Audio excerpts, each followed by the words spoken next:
ថ្ងៃវិនិច្ឆ័យមកដល់ផ្ទះខ្ញុំមានហាងលក់ទំនិញតូចមួយតាមឡាយគិតថាគ្រួសារយើងនឹងនៅជាមួយគ្នារហូតតែយាយបែរជាគំរាមសម្លាប់ខ្លួនមិនឲ្យគ្រួសារយើងប៉ះពាល់អាហារឡើយរាល់ថ្ងៃឲ្យតែប៊ីស្គីតម្នាក់មួយយាយអះអាងថាថ្ងៃជួយសង្គ្រោះមិនទៀងទាត់ត្រូវសន្សំក្រោយមកគ្រួសារយើងនៅក្បែរគំនរទំនិញស្តុកដ៏ច្រើនតែជាឃ្លានរហូតដល់ស្លាប់យាយហូបម្នាក់ឯងរងចាំរហូតដល់គ្រួសារពូខ្ញុំមកដល់ពួកគេយកទំនិញស្តុករបស់ផ្ទះយើងរងចាំរហូតដល់រត់មកជួយថ្ងៃនោះពេលបើកភ្នែកឡើងយើង3នាក់ក្នុងគ្រួសារបានត្រឡប់មកថ្ងៃដំបូងដែលភ្លៀងធ្លាក់ខ្លាំងប៉ាខ្ញុំជូតទឹកភ្លៀងលើមុខហើយនិយាយថាម៉ាក់បើម៉ាក់បារម្ភបែបនេះខ្ញុំនឹងជូនម៉ាក់ទៅនៅទីនោះ2ថ្ងៃសិនក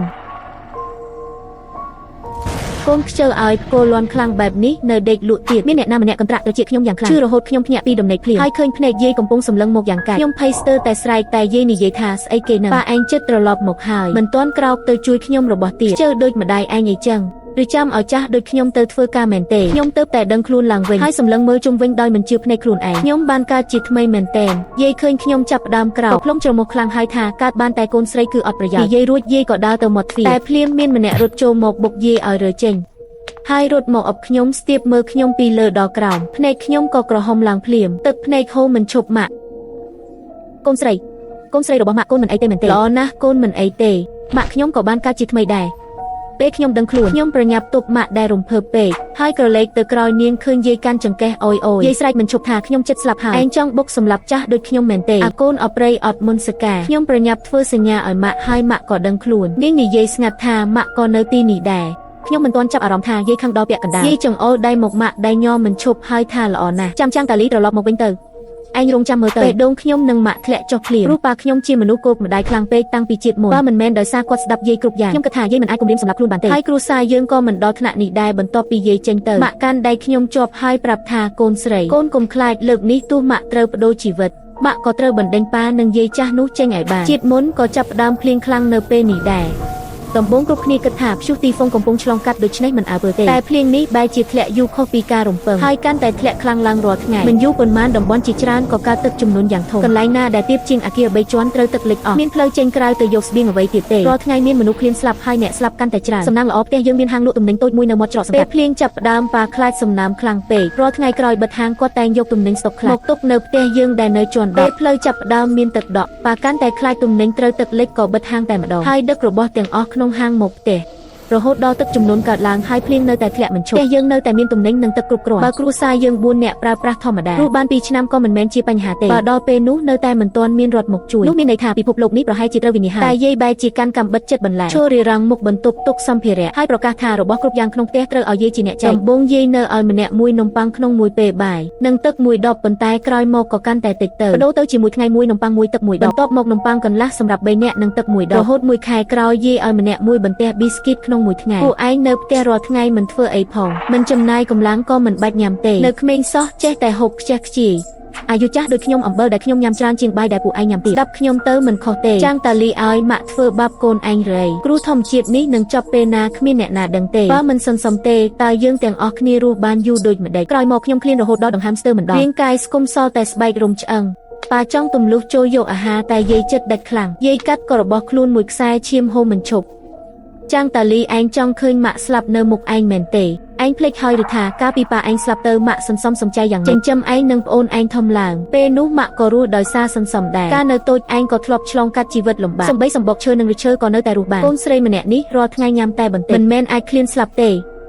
េនាងគ្រាន់តែចង់ហូបឯងកុំតែបណ្ដោយនាងឲ្យបានចេះកំពុងបំផ្លាញជីវិតគ្រួសារយើងទៅថ្ងៃក្រោយប៉ាខ្ញុំនៅតែចង់សម្រុកចូលយាយកាន់កាំបិតហើយក្រវីផ្ដេសផ្ដាសគំរាមថាបើប៉ាសម្រុកមកទៀតយាយនឹងរត់ចេញពីផ្ទះទៅប្រាប់គ្រប់គ្នាថាផ្ទះយើងមានស្បៀងយាយដាក់សម្ពាធយ៉ាងកែកថាពេលនោះឯងម្នាក់ឯងអាចការពារផ្ទះនេះបានទេហើយការពារម៉ាក់និងកូន2នាក់បានឬអត់ប៉ាខ្ញុំអស់ផ្លូវមានតែចុះជង្គង់លើដីសុំជាមួយម៉ាក់ឲ្យកុំធ្វើអីអូនសុំតែនំប៉័ងមួយបានហើយនៅមានច្រើនណាស់សិនឲ្យពួកយើងបានធូរដង្ហើមមួយពេលបានទេយាយមើលការអង្វររបស់ប៉ាម៉ាក់តែមិនរំជួលចិត្តសោះមិនឲ្យទេ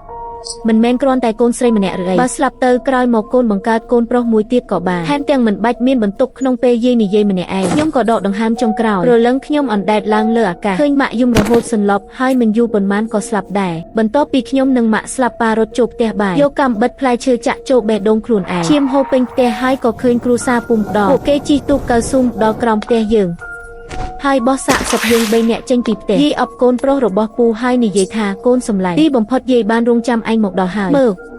របស់ច្រើនប៉ុណ្ណេះយាយរក្សាទុកឲ្យល្អណាស់ចង់ញ៉ាំអីញ៉ាំទៅគិតដល់ត្រង់នេះខ្ញុំក៏ក្តាប់ដៃជាប់ជាតិនេះខ្ញុំត្រូវបណ្ដេញយាយចាស់កំណាចនេះចេញជាមុនយាយតែងលំអៀងទៅកូនប្រុសពៅហើយមិនសូវចូលចិត្តប៉ាខ្ញុំដំបូងយាយយកប្រាក់ចូលនិវត្តន៍ទៅជួយគ្រួសារពៅហើយទៅរស់នៅជាមួយគ្រួសារពៅក្រោយមកពេលចាស់យាយឈឺធ្ងន់តែបែរជាមិនឲ្យពៅថែបែរជាឲ្យម៉ាក់ទៅយាមនៅមន្ទីរពេទ្យដោយអះអាងថាតាំងពីបុរាណកូនច្បងត្រូវជាអ្នកចិញ្ចឹមឪពុកម្ដាយពេលចាស់ជាសះស្បើយយាយក៏ថាសាំនឹងការថែរបស់ម៉ាក់ហើយក៏រើមករស់នៅផ្ទះយើងជាមួយគ្នាតែប្រាក់ចូលនិវត្តន៍វិញរាល់ខែផ្ទេទៅកនីពៅព្រោះគេជាម្ដាយមេម៉ាប៉ាអាណិតយាយហើយតែងឲ្យខ្ញុំនិងម៉ាក់ចុះចាញ់យាយតែមិននឹកស្មានថាការចុះចាញ់នេះបែរជានាំឲ្យគ្រួសារបែកបាក់និងស្លាប់ទាំងអស់បើជាតិនេះប៉ានៅតែបែបនេះខ្ញុំយកស្របតាមម៉ាក់ខ្ញុំនិងម៉ាក់នឹងមិនអត់អន់ឲ្យគាត់ទៀតឡើយនៅពេលនោះសំឡេងហ្វ្រាំងឡានក៏លាន់ឡើងនៅមាត់ទ្វារម៉ាក់កាន់ដៃខ្ញុំហើយដើរចេញទៅជាមួយគ្នាចៃដន្យឲ្យឃើញប៉ាដែលមុខពេញដោយទឹកភ្លៀងគាត់មើលយើងមួយផ្លែបន្ទាប់មកសម្លឹងទៅយាយដែលរត់មករកគាត់ដើម្បីប្តឹងចាំងតាលីឲ្យទីបំផុតឯងមកដល់ហើយបើឯងមិនមកម៉ាក់ចាស់នេះនឹងត្រូវម្ដាយកូនពីរនាក់នេះធ្វើឲ្យស្លាប់ហើយមើលមុខខ្ញុំទៅប្រពន្ធឯងនេះចិត្តអាក្រក់ណាស់មិញនេះនាងចិត្តណាបុកខ្ញុំទៅនឹងសុំទ្វារមើលស្រាលប៉ុណ្ណឹងផងខ្ញុំនិងម៉ាក់សម្លឹងប៉ាចៃគាត់មិនដូចមុនទេគាត់មិនស្ដីបន្ទោសយើងមុខយាយឡើយបែរជាមកសុំទោសខ្ញុំនិងម៉ាក់នៅពេលក្រោយមិនបានលួងយើងទេគាត់នៅស្ងាត់មិននិយាយអ្វីសោះគាត់សម្លឹងយាយមិនដាក់ភ្នែកខាងក្រៅភ្លៀងធ្លាក់ខ្លាំងណាស់ខ្ញុំឃើញគ្រប់គ្នាកំពុងប្រជែងគ្នាដណ្ដើមស្បៀងមិនដឹងខាងប្អូនប្រុសខ្ញុំយ៉ាងម៉េចទេពេលប៉ានិយាយបែបនេះគាត់បានបង្វែរការចាប់អារម្មណ៍របស់យាយបានសម្រេចអីចឹងគ្រូសាប្អូនឯងធ្វើម៉េចចាំងតាលីឲ្យឯងប្រញាប់យករបស់ខ្លះទៅឲ្យពួកគេទៅឯងមិនទៅតែទៅយកទំនិញមកទេម៉ាក់ខ្ញុំមិនអាចទុកឲ្យប្អូនខ្ញុំអត់អាហារទេទំនិញដែលខ្ញុំយកមកលើកនេះខ្ញុំនឹងយកទៅឲ្យផ្ទះប្អូនទាំងអស់បើម៉ាក់បារម្ភពីប្អូនក៏ទៅជាមួយខ្ញុំទៅអីចឹងក៏ល្អពេលមុនម៉ាក់មិនមែននិយាយថាចង់ឃើញហៅហាប់ទេឈានធ្លាក់ខ្លាំងសាលាក៏បិទដូច្នេះម៉ាក់ទៅនៅផ្ទះពួកគេពីរបីថ្ងៃទៅចាំភ្លៀងឈប់ខ្ញុំនឹងទៅទទួលម៉ាក់មកវិញបានឯងគិតបានល្អណាស់អីចឹងខ្ញុំទៅយករបស់ខ្លះហើយយើងទៅឥឡូវនេះនិយាយរួចយាយក៏ត្រឡប់ទៅរៀបអីវ៉ាន់យើង3នាក់ក្នុងគ្រួសារសម្លឹងមុខគ្នាខ្ញុំជាអ្នកនិយាយមុនសួរប៉ាថាប៉ាក៏បានកើតជាថ្មីដែរមែនទេប៉ាយំរហូតលីលីផេស្ទ័រយំប៉ានិយាយថាខ្ញុំល្ងងពេកខ្ញុំគ្មានប្រយោជន៍ទើបធ្វើឲ្យពួកកូនរងគ្រោះខ្ញុំសុំនឹងស្លាប់ខ្ញុំពិតជាសុំនឹងស្លាប់ពួកកូនកុំបារម្ភជាតិនេះគ្មានអ្នកណាអាចធ្វើបាបគ្រួសារយើងបានទៀតទេភ្លាមនោះយាយអូវ៉ាលីធំមួយចេញមកមិនបាច់គិតទេប្រកាសជាយករបស់ផ្ទះទៅជួយពើទៀតហើយតែឥឡូវនេះសំខាន់គ្រាន់តែបញ្ជូនបិសាចចាស់នេះចេញឲ្យបានម៉ាក់ភ្លៀងធ្លាក់លើកនេះតាមជាតិមុនប្រហែលកន្លះខែក្រោយទើបលេចទីក្រុងបើយាយនាំពូនឹងគ្រួសារមកវាប្រហារយើងក្នុងអំឡុងនេះខណៈខ្ញុំកំពុងបារម្ភប៉ាក៏លួចដើរមកជិតយើងដោយមិនឲ្យយាយដឹងខ្ញុំជួលផ្ទះមួយនៅអគារតូលលេខសម្ងាត់គឺថ្ងៃកំណើតលីលីម៉ាក់ទៅមើលសិនទៅចាំខ្ញុំត្រឡប់មកវិញទើបយើងដឹកសម្ភារៈទៅបន្តិចម្ដងប៉ានាំយាយចេញទៅខ្ញុំនិងម៉ាក់ក៏ទៅដល់ផ្ទះថ្មីអគារនេះចុះផ្លូវមើលតាមបង្អួចទៅអាចមើលឃើញហាងរបស់ផ្ទះយើងនឹងច្រកចូលសង្កាត់ប៉ានេះទុកចិត្តបានមែនអញ្ចឹងយើងមិនបាច់ខ្លាចយាយនឹងគ្រួសារពូទៀតដល់ល្ងាចជាងម៉ោង4ប៉ាក៏បើកឡានត្រឡប់មកហើយបិទទ្វារហាងបិទស្លាកថាផ្អាកលក់ជាបណ្ដោះអាសន្នរួចក៏នាំម៉ាក់ត្រឡប់ចូលហាងវិញរៀបចំសម្ភារៈហើយដឹកទៅផ្ទះថ្មីពេលថ្ងៃយើងសម្រាកនៅផ្ទះថ្មីពេលយប់ចាប់ផ្ដើមដឹកសម្ភារៈពេញមួយសប្តាហ៍ទើបយករបស់ទាំងអស់ទៅពេញសង្កាត់ប្រណិតនេះមួយជាន់មានតែមួយផ្ទះហើយអ្នករស់នៅក៏មិនច្រើនពេញមួយសប្តាហ៍យើងមិនបានជួបអ្នកជិតខាងសំបីម្នាក់ពេលនេះភ្លៀងបានធ្លាក់ជាង10ថ្ងៃជាប់គ្នាហើយប្រព័ន្ធបង្ហូរទឹកក្នុងទីក្រុងក៏ទ្រាំលែងរួចផ្លូវចាប់ផ្ដើមលិចហើយនៅថ្ងៃនោះ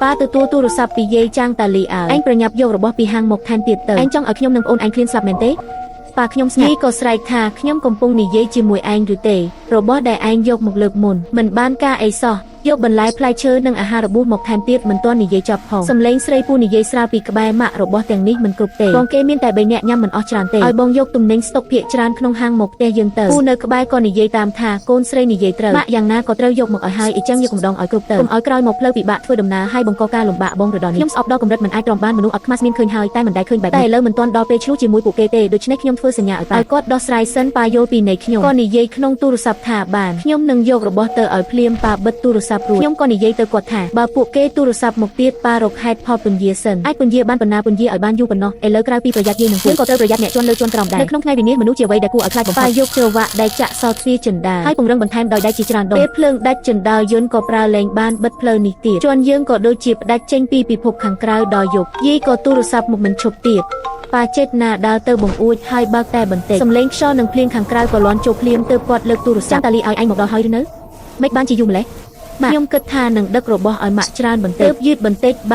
ានតែឯងមកដល់ហើយឬនៅកូនប្រុសឯងចិត្តឃ្លានស្លាប់ហើយយាយខ្ញុំឃ្លានខ្ញុំចង់ញ៉ាំឆ្នាំងក្តៅដោយខ្លួនឯងចង់ញ៉ាំសាច់ក្រកចង់ញ៉ាំទុរេនខ្ញុំបើកមាត់បន្តិចហើយគិតថាហឺចេះតែហូបមែនអាហារយប់ខ្ញុំចង់ញ៉ាំតែរបស់ទាំងនេះម៉ាក់ខ្ញុំក៏ចង់ទៅលឿនដែរតែទឹកជ្រៅពេកឡានដឹកទំនិញតូចខ្ញុំទើបបើកចេញក៏ចូលទឹករលឹកម៉ាស៊ីនឥឡូវចាប់យ៉ាងម៉េចក៏មិនឆេះអីចឹងធ្វើម៉េចក៏ស្រែកពីក្បែរថាបងមិនក៏បើកឡានមិនប្រយ័ត្នអីចឹងខាងយើងក៏មានទឹកលិចបន្តិចដែរបើកឡានឆ្លងមកក៏មិនមានបញ្ហាអីទេឯងបើកយឺតមកមិនបានទេប៉ាក៏ផ្លុំច្រមុះតែសំឡេងនៅតែបន្ទាន់និងស្មោះត្រង់ខ្ញុំគ្រាន់តែប្រញាប់ចិត្តពេកហើយកន្លែងអ្នកនិងកន្លែងយើងជាខណ្ឌពីរផ្សេងគ្នាប្រហែលភ្លៀងខាងយើងធ្លាក់ខ្លាំងជាងកុំបារម្ភខ្ញុំនឹងទៅរកកន្លែងជួសជុលឡានឥឡូវបើខាងអ្នកទឹកមិនទាន់ជ្រៅចេញទៅទិញស្បៀងខ្លះសិនហើយទ្រាំ2ថ្ងៃទៀតខ្ញុំធានាថានឹងយករបស់ទៅឲ្យពួកអ្នកស្រីពូស្រែកថាអីឲ្យពួកយើងចេញលុយទៅទិញឯងមែនទេបងនិយាយបែបនេះមិនអៀនមាត់ទេ របស់មានក្នុងផ្ទះហេតុអីឲ្យពួកយើងទៅទិញហើយឥឡូវនេះរបស់ខាងក្រៅថ្លៃប៉ុណ្ណាឯងក៏ដឹងស្ថានភាពសេដ្ឋកិច្ចគ្រួសារយើងក៏មិនសូវល្អទេហើយម៉ាក់ក៏នៅជាមួយយើងគ្រាន់តែបន្ថែមមាត់មួយប៉ាខឹងដល់ថ្នាក់ដង្ហើមឡើងចុះពួកគេនៅហ៊ាននិយាយទៀតយាយជាមនុស្សចាស់ម្នាក់តើអាចញ៉ាំបានប៉ុន្មានទៅវិញប្រាក់ចូលនិវត្តន៍របស់យាយប៉ុន្មានឆ្នាំនេះក៏យកទៅជួយផ្ទះពួកគេតែវាក៏គ្មានជំរឿទេបើពួកអ្នកខ្វះលុយខ្ញុំផ្ទេឲ្យបន្តិចលើថាយើងនឹងផ្ទេលុយទៅពួកគេក៏យកព្រមភ្លាមចាំងតាលីឲ្យឯងត្រូវផ្ទេឲ្យច្រើនបន្តិចឥឡូវទិញរបស់ថ្លៃណាស់អូនឯងសម្ពាធខ្លាំងណាស់ដឹងហើយខ្ញុំនឹងផ្ទេ10000យួនទៅទូរស័ព្ទរួចប៉ាក៏ខឹងស្ទើបទូដឹងច្បាស់ថាពួកគេអត់ខ្មាស់ក៏ដោយតែគាត់នៅតែត្រូវនឹងភាពអត់ដែនកំណត់របស់ពួកគេម្ដងទៀតខ្ញុំលួងប៉ាថាប៉ាកុំអីលុយឥឡូវនេះគ្រាន់តែជាលេខពួកគេមានលុយច្រើនប៉ុណ្ណាបើទិញស្បៀងមិនបានក៏គ្មានប្រយោជន៍ខ្ញុំគ្រាន់តែទ្រាំមិនបានព្រោះរឿងនេះធ្វើឲ្យខឹងពេកជាតិមុនពួកគេរស់នៅដល់ទៅកន្លះឆ្នាំរងចាំរហូតការលួចប្លន់និងសម្លាប់ខាងក្រៅស្ងប់បន្តិចទើបលួចមករកយើងមានន័យថាដំបូងពួកគេបានទិញស្បៀងស្តុកទុករួចហើយតែពួកគេនៅតែបន្តមកទាររបស់ពីយើងសូម្បីតែឲ្យយើងដឹករបស់ក្នុងហាងទាំងអស់ទៅឲ្យពួកគេពិតជាមិនខ្វល់ថាជីវិតយើង3នាក់នឹងទៅជាយ៉ាងណាចិត្តដាច់ណាស់ខ្ញុំមើលប៉ាដែលកំពុងសោកសៅហើយប្រាប់ថាអីចឹងកាន់តែល្អពួកគេអត់មេត្តាក៏បន្ទោសយើងដែលមិនមានមេត្តាចិត្តខ្ញុំក៏មិនមានអារម្មណ៍ខុសអ្វីឡើយថ្ងៃបន្ទាប់ភ្លៀងកាន់តែធ្លាក់ខ្លាំងរាល់ថ្ងៃឈោមើលតាមបង្អួចឃើញកម្ពស់ទឹកឡើងមិនឈប់មួយសប្តាហ៍ក្រោយទឹកបានលិចដល់ផ្លាកហាងរបស់ផ្ទះយើងដល់យប់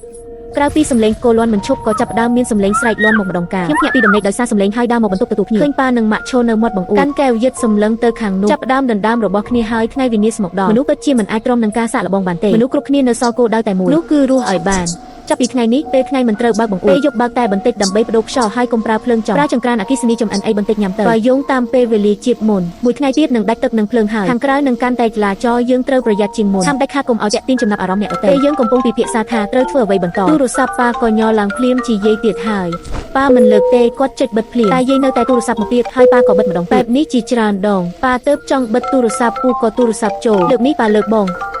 ងកំពុងធ្វើអីមិនលើកទូរស័ព្ទម៉ាក់ពួកយើងចេញទៅទិញស្បៀងមិនអាចទិញបានអ្វីសោះបងមិនមែននិយាយថាពីថ្ងៃឡានជួសជុលនឹងយករបស់មកឲ្យយើងទេ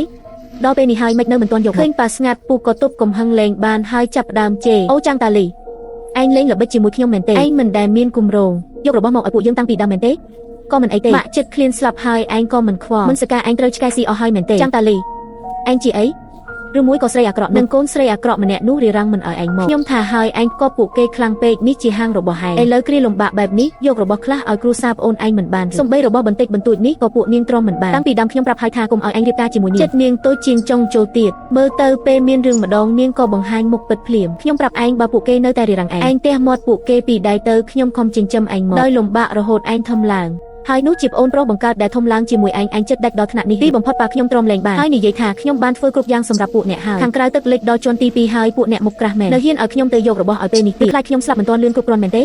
ខ្ញុំប្រាប់ខ្ញុំធ្វើជាមនុស្សល្ងងគ្រប់គ្រាន់ហើយចង់និយាយអីនិយាយទៅចង់ធ្វើអីធ្វើទៅទទួលខុសត្រូវជីវិតខ្លួនឯងទៅភ្លៀងខ្លាំងបន្តធ្លាក់បែបនេះអស់មួយខែគ្រប់រួមទាំងដាច់ទឹកដាច់ភ្លើងមនុស្សចាប់ផ្ដើមបង្ហាញធម្មជាតិពិតមួយខែក្រោយទៀតស្បៀងកាន់តែខ្វះខាតខ្លាំងមានមនុស្សក្នុងចន្ទាអគារខ្លះឃ្លានរហូតស្លាប់អ្នកដែលមិនទាន់ស្លាប់ដោយឃ្លានក៏ស្ទើរតែដង្ហើមចុងក្រោយនឹងរស់តែផុតក្នុងចន្ទាបន្តិចក្រោយមកក៏មានមនុស្សរាងកាយរឹងមាំខ្លះលេចឡើងកាន់ដំបងដែកឬកាំបិទផ្លែឈើសម្រុកចូលផ្ទះអ្នកដែលធ្លាប់ដោះដូរស្បៀងក្នុងក្រុមថ្ងៃមួយពេលខ្ញុំកាន់កែវយិតសម្លឹងអគារទល់មុខខ្ញុំបានឃើញផ្ទះមួយត្រូវបរិះកម្លាំងខ្លាំងជាច្រើនអ្នកសម្រុកចូលម្ចាស់ផ្ទះប្រុសត្រូវកាត់នៅកន្លែងទទួលភ្ញៀវភ្លាមម្ចាស់ផ្ទះស្រីរត់ចេញពីផ្ទះត្រូវពួកវារត់តាមហើយចាក់ជាច្រើនដងរួចដួលទៅក្នុងធ្លុកឈាមក្រោយមកមួយរយៈមនុស្សក្នុងអគារកាន់តែតិចទៅស្បៀងក៏កាន់តែតិចទៅបន្តិចម្ដងសំបីតែពួកបរិះកម្លាំងខ្លាំងទាំងក៏ចាប់ផ្ដើមខ្សោយដោយសារខ្វះអាហារនិងចន្ទាអគារក៏ត្រឡប់មកស្ងាត់វិញខ្ញុំគិតថាជីវិតនឹងស្ងប់ស្ងាត់បែបនេះទៅតែមិននឹកស្មានថាថ្ងៃមួយម៉ាក់ដែលកំពុងកាន់កែវយិតបែរជាស្រែកភ្ញាក់ផ្អើលថាយាយឯងនឹងពុំដល់ហើយខ្ញុំនិងប៉ាក៏ប្រញាប់រត់ទៅលើកកែវយិតមើលតាមពិតជាយាយនិងពូខ្ញុំមែនមិនបានពួកគេមកលឿនម្លេះជាតិមុនពួកគេមិនមែនក្រោយយើងស្លាប់ខែក្រោយទៀតទើបមករកយើងទេមើលយាយឯងស្គមទៅច្រើនណាស់ពូឯងវិញនៅតែស្អាតនិងថត់ពិតជាមែនយាយដែលពីមុនរស់នៅផ្ទះយើងហូបចុករហូតថត់ល្អឥឡូវស្គមស្ងួតសល់តែស្បែករំឆ្អឹងតែពូវិញនៅតែថត់មូលពូស្រាបៀរធំដូចមានផ្ទៃពោះស្រីពូរឹងមាំបែបនោះមិនអាចឲ្យយាយញ៉ាំបានច្រើនទេខ្ញុំគិតថាបើមិនមែនយកយាយធ្វើជាចំណាប់ខ្មាំងដើម្បីមកទាររបស់ពីយើងទេពូប្រហែលរស់មិនដល់ពេលនេះទេពេលនេះយាយនិងពូនៅតែខំចែវទូកកើស៊ូទៅអគារផ្ទះចាស់របស់យើងតែពូចៅបន្តិចក៏ត្រូវឈប់សម្រាកពី3ដងស្ទើរតែយាយម្នាក់ឯងជាអ្នកប្រើកម្លាំងហើយមិនមែនមានតែផ្ទះយើងទេដែលឃើញពួកគេអាចឃើញតាមបង្អួចជាច្រើនមានមុខមនុស្សស្គមសតែស្បែកនិងឆ្អឹងលេចចេញមកពួកគេសម្លឹងមនុស្សខាងក្រោមដូចជាខ្មោចរួចពេលឃើញរាងថត់របស់ពូពងមនុស្សចាប់ផ្ដើមមានភាពរញ៉េញ៉ៃយ៉ាងច្បាស់តែយាយនិងពូមិនដឹងអ្វីទាំងអស់ទីបំផុតពួកគេទាំងពីរក៏ចែវទូកដល់អគារដែលផ្ទះចាស់នៅយាយប្រយ័ត្នប្រយែងឡើងពីជណ្ដើរជាន់ទី3ទៅជណ្ដើរពូក៏ដើរតាមពីក្រោយពួកគេទាំងពីរប្រញាប់រត់ឡើងទៅជាន់10តែខាងក្រោយពួកគេមានបុរសរាងធំ2នាក់កំពុងតាមពីក្រោយយ៉ាងស្ងាត់តែពូនិងយាយមិនដឹងខ្លួនសោះ ពេលពូនឹងយាយចិត្តដល់មាត់ទ្វារផ្ទះយើងបុរសពីរនាក់នោះក៏លោតចេញពីក្រោយពួកគេភ្លាមយកវត្ថុធ្ងន់វាចំក្បាលខាងក្រោយយ៉ាងខ្លាំងពួកគេទាំងពីរត្រូវបានអូសចូលបន្ទប់ស្ងាត់មួយពូនឹងយាយត្រូវបានចងជាប់លើកៅអីចាស់ពីរផ្សេងគ្នាពេលនោះពូនឹងយាយក៏ភ្ញាក់ឡើងភ្នែកពួកគេពេញដោយភាពវង្វេងនិងច្របូកច្របល់សម្លឹងមើលជុំវិញតែមិនទាន់ដឹងខ្លួនពេញលេញផងបុរសម្នាក់ក៏លើកដៃមួយទេចំមុខពូយ៉ាងខ្លាំងពូត្រូវទេរហូតវិលមុខស្ទើរដឹងអីមិនបានប្រាប់មកស្បៀងឯងលាក់ទុកណែណាអត់ទេបងពីរនាក់ពួកយើងពិតជាគ្មានស្បៀងទេមិនជឿសួរម៉ាក់ខ្ញុំទៅមែនហើយបងពីរនាក់មើលពួកយើងទៅដូចមនុស្សមានអាហារស៊ីមែនទេខ្ញុំជាយាយចាស់ពីថ្ងៃហើយមិនបានញ៉ាំបាយទេសូមអង្វរដោះលែងពួកយើងទៅបើអត់ប្រយោជន៍អីចឹងទៅស្លាប់ទៅអត់កុំសម្លាប់ខ្ញុំមានស្បៀងសូមលោកមេត្តាដោះលែងគ្រួសារយើងទៅផ្ទះកូនប្រុសច្បងខ្ញុំមានស្បៀងវានៅក្នុងអគារនេះបើស្បៀងនៅក្នុងហោប៉ៅខ្ញុំនឹងនាំអ្នកទៅយកឃើញដូច្នេះក៏ប្រញាប់និយាយតាមបាតបងពីរអ្នកបងប្រុសខ្ញុំបើកហាងលក់ទំនិញទាំងនោះត្រូវបានដឹកចូលផ្ទះមុនពេលភ្លៀងធ្លាក់ធានាថាអ្នកនឹងពេញចិត្តបរិះធំពីរនាក់បដូរភ្នែកសម្លឹងគ្នាដោយមានន័យម្នាក់ផ្លុំច្រមុះហើយនិយាយថាបើពិតដូចដែលពួកឯងនិយាយយើងអាចពិចារណាលែងពួកឯងតែបើហ៊ានកុហកពួកយើងហឺលទ្ធផលទទួលខុសត្រូវខ្លួនឯងឃើញរឿងនេះប៉ាខ្ញុំមានអារម្មណ៍ច្របូកច្របល់ណាស់ក្រោយស្ងាត់អស់រយៈពេលយូរគាត់ទើបនិយាយដោយមុខគ្មានអារម្មណ៍សំណាងហើយដែលយើងផ្លាស់មកទីនេះទាន់ពុំនោះទេប្រកាសជាមនុស្សអាត្មានិយមពីរនាក់នេះធ្វើឲ្យយើងវិនិច្ឆ័យខណៈពេលយើងកំពុងនិយាយគ្នាទ្វារខាងនោះក៏ត្រូវបានបើកផ្ទះចាស់ខាងក្នុងទេស្អាតព្រោះយើងដឹករបស់ចេញអស់ហើយបន្ទប់ទេមើលទៅស្ងាត់ស្ងៀមជាពិសេសបុរសធម្មតាចូលទៅរកមើលជុំវិញមួយជុំមុខពួកគេក៏ងឹតភ្លាមកំហឹងឡើងដល់កំពូលពូឃើញដូច្នេះភ័យរហូតញើសត្រជាក់ហូរខ្លួនញ័រដោយមិនដឹងខ្លួនហើយដឹងថាមានអ្វីមិនប្រក្រតីគាត់ប្រញាប់ទាត់យាយឲ្យដួលចេញពីផ្លូវហើយបែររត់ទៅមាត់ទ្វារបុរសធម្មតាត្រូវយាយស្ទុះទៅដួលលើដីយាយស្រែកយ៉ាងស្រួចក្រហាយសំឡេងស្រែកនោះលាន់កាត់ភ្លៀងធ្លាក់ខ្លាំងខាងក្រៅហើយវាចំកណ្ដាលបេះដូងខ្ញុំដោយត្រង់មើលទៅពូគិតថាយាយលែងមានប្រយោជន៍ហើយពេលនេះពូរត់ដល់មាត់ទ្វារហើយពេលបុរសធំក្រោកឡើងយាយបានដួលលើដីឈាមហូរពេញផ្ទៃដីនេះហើយជាផលកម្មដែលត្រូវទទួលបាក់ដកដង្ហើមធំហើយនិយាយមួយម៉ាត់សម្លឹងប៉ាយ៉ាងភ័យបារម្ភខ្លាចថាគាត់អាណិតយាយហើយធ្វើអ្វីមួយតែប៉ាគ្រាន់តែឈរស្ងាត់សម្លឹងមើលក្រៅបង្អួចក្រោយស្ងាត់យូរគាត់ជូតមុខមួយដងហើយនិយាយថាគ្មានអីឲ្យមើលទេខ្ញុំទៅរៀបចំសម្ភារៈសិនខ្ញុំនឹងម៉ាក់សម្លឹងក្នុងគាត់ហើយដកដង្ហើមធំយ៉ាងជ្រៅជាមួយគ្នាយាយត្រូវពូចោលទុកក្នុងផ្ទះចាស់គេរត់ចេញទៅម្នាក់ឯងមិនទាន់រត់ចុះបានប៉ុន្មានជាន់ក៏ត្រូវបរិះធំពីរអ្នករារាំងម្នាក់ក្នុងចំណោមពួកគេស្ទុះទៅចាក់ពូដោយកាំបិតមួយដងគាត់ស្រែកយ៉ាងខ្លាំងហើយលុតជង្គង់ចុះត្រង់គុំសម្រាប់ខ្ញុំសូមអង្វរអ្នកតែពេលនេះបរិះធំមិនឲ្យឱកាសគេទេបរិះធំម្នាក់យកកាំបិតចាក់ពូស្លាប់ភ្លាមភ្នែកស្លាប់មិនបីខែក្រោយភ្លៀងនៅតែមិនឈប់តែធ្លាក់ស្រាលជាងមុនច្រើនទឹកជំនន់ក៏ដូចជាចាប់ដើមស្រកមើលទៅទៀបជាងម្សិលមិញបន្តិចថ្ងៃក្រោយភ្លៀងក៏ឈប់ទាំងស្រុងពន្លឺព្រះអាទិត្យដែលបាត់យូរក៏ចាំងមកលើខ្លួនយើងរស់រានមានជីវិតហើយ